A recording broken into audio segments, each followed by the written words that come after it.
রাঙামাটিতে কলাগাছের আঁশ দিয়ে তৈরি হয়েছে পরিবেশ বান্ধব পুনর্ব্যবহারযোগ্য স্যানিটারি ন্যাপকিন। এর মাধ্যমে পাহাড়ের প্রত্যন্ত অঞ্চলের নারীরা স্বাস্থ্য সুরক্ষার সুযোগ পাবেন। প্রধান কাঁচামাল কলাগাছের আঁশ হওয়ায় অঞ্চলে যেমন নতুন কর্মসংস্থান সৃষ্টির হাতছানি দিচ্ছে, তেমনি নারীদের জন্য সহজলভ্য করে তুলেছে স্যানিটারি ন্যাপকিনের ব্যবহার। কেউ কলা গাছের আঁশ থেকে সুতা তৈরির কাজ করছেন, তো কেউ সুতা থেকে ন্যাপকিন তৈরি করছেন, আবার কেউ সেই ন্যাপকিন কাপড় দিয়ে সেলাই করে আল্ট্রাভায়োলেট মেশিনের মাধ্যমে জীবাণুমুক্ত করে প্যাকেটিংয়ের কাজ করছেন।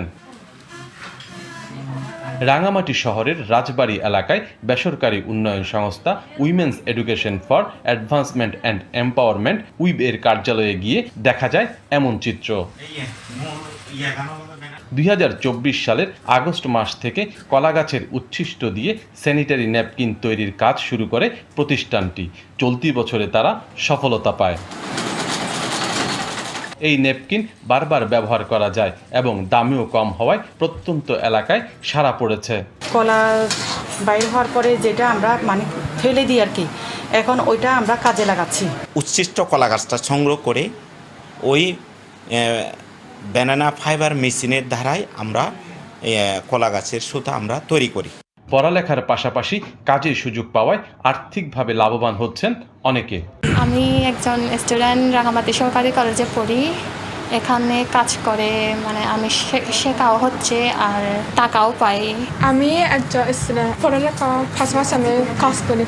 মাসে 2 থেকে 3 হাজার ন্যাপকিন তৈরি হচ্ছে।